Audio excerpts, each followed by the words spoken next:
Welcome back to Sports Breakdown, everyone. Episode 2, can you believe it? We're jumping right into the thick of things, right into the AFL preseason, and things are heating up already.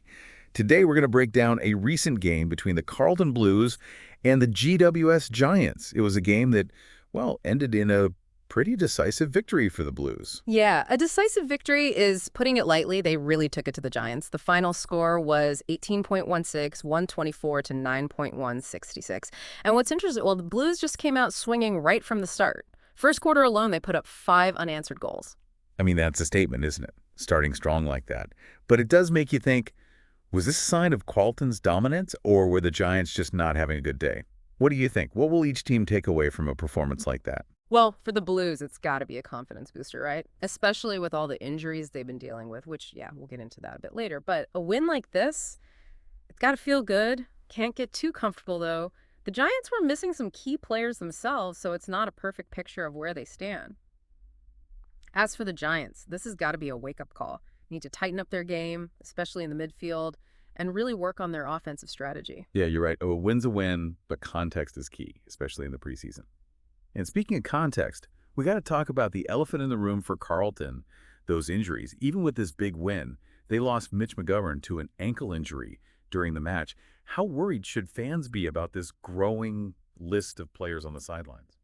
Well, I'd say it's definitely a cause for concern. McGovern's injury, it adds to an already long list, and it's got some big names on it. Charlie Curnow, Mark Pittonet, Corey Durden. Oh, and let's not forget, they were already without Sam Walsh for this game. It really makes you wonder, how will they handle all these missing pieces when the season actually kicks off? Yeah, it seems like they're going to have to rely on some of their younger players to step up and fill those gaps. And actually, speaking of those younger players, some of them had some pretty impressive performances. Tom DeConing, for example, 17 disposals and 20 hitouts. Oh, absolutely. And Lucas Camporeale, 20 touches and 8 marks. Don't forget Brody Kemp, he kicked 3 goals. Exactly. They really showed up. So it makes you think, are these young guys, are they the key to Carlton's success this season, especially with all the injuries? It'll be interesting to see how they handle the pressure, right? And if they can keep playing at this level once the stakes are higher. Yeah, the regular season's a whole different ballgame, that's for sure. Now, on the flip side, the Giants, they weren't exactly firing on all cylinders. I think they're missing players. Guys like Jake Stringer, Callum Brown, Tom Green, and Ryan Angwin played a big part in that loss. Oh, no doubt about it. Those are some crucial players, and you'd feel their absence on any team. But even with a full squad, the Giants have some work to do. Their midfield struggled to control the tempo and that forward line. Not as effective as we've seen in the past. This match really exposed some areas they'll need to work on if they want to be a serious contender. So both teams have some homework to do, sounds like. But for Carlton, that challenge is amplified by these injuries. Let's dig into that injury report a bit more, see what we're working with here. All right, let's do it. It's actually, well, it's kind of a mixed bag. Some good news. Jack Silvagni's back from his knee injury. Much needed boost for their forward line, but then there's, well, the rest of the list. It's a long one, that's for sure. It's causing some anxiety for the Carlton fans out there. So where do things stand with Sam Walsh's hamstring? What's the latest? Okay, so the latest is he's back to full training and should be good to go for round 1. That's good news. He's vital for them. Yeah. What about Charlie Curnow?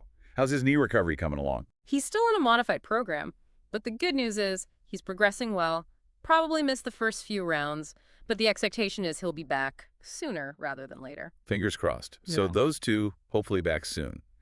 But what about the players who are out for a longer period? Mark Pittonet, how's that calf injury looking? Unfortunately for Pittonet, it's not looking great. Probably looking at a rounds 4-5 return. Tough blow to their ruck division.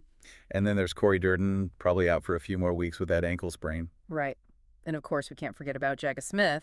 ACL injury, out for the season. Yeah, that's a big loss. Key leader and, well, a force in that midfield. Tough break for him and the team. It really is. Okay, so we've got a good picture of who's in and who's out for Carlton. But with all these missing pieces, how do you think they'll adapt their game plan? What adjustments can they make to stay competitive? Well, that's the million-dollar question, isn't it? We Yeah. saw some promising things from those younger players in this preseason match.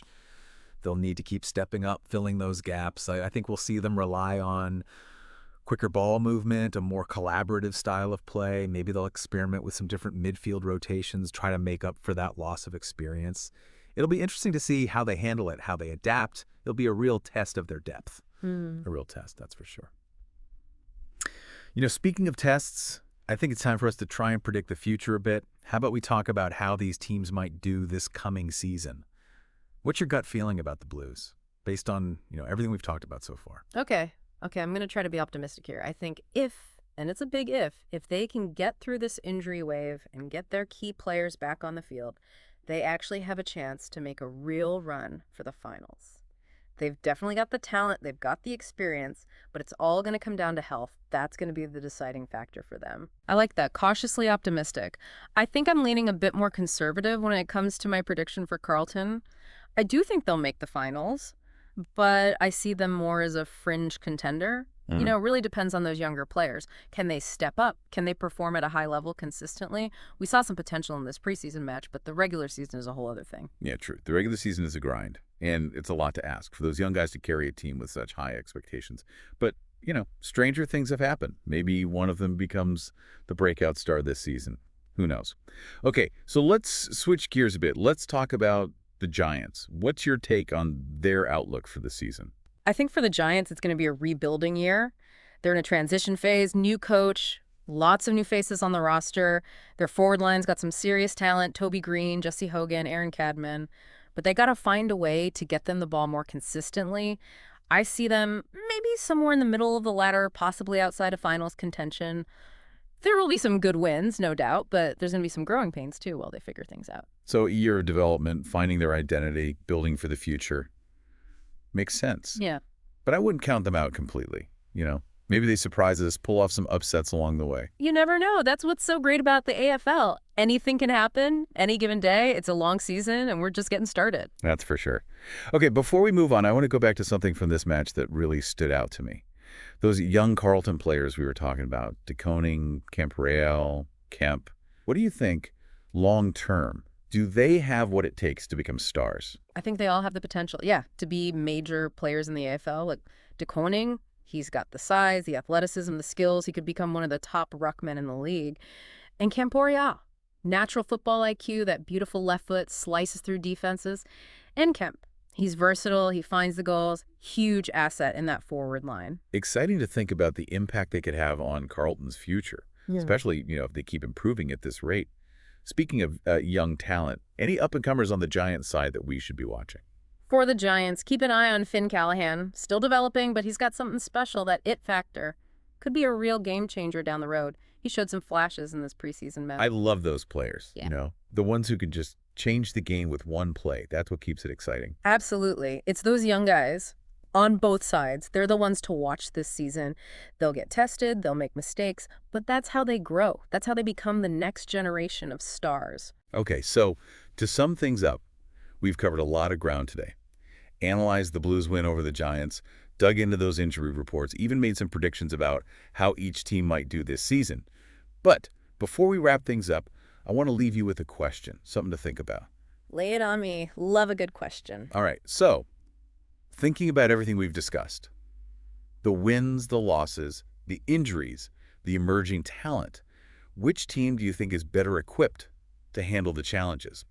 The unexpected things that are bound to happen during an AFL season. Why? Think about their strengths, weaknesses, their depth, their leadership, even their mental toughness. What do you think? Great question. It's not just about who looks good on paper, it's about who can adapt, who can overcome obstacles, who can stay strong when things get tough. Can't wait to see how the season unfolds. Yeah, it's going to be interesting to see how it all plays out. It really is amazing, though, isn't it? How much you can learn from just one preseason match. Oh, absolutely. It's more than just the score. You can see how the teams are working together, who's stepping up, what needs work. Yeah, it gives you a taste of what's to come. Gets you excited for the season ahead. Exactly. And with the AFL, you just know there are always surprises right around the corner. Oh, yeah, always. Upsets, breakout stars, you just never know what's going to happen. That's what keeps us coming back for more. Couldn't agree more. So to everyone listening, get ready.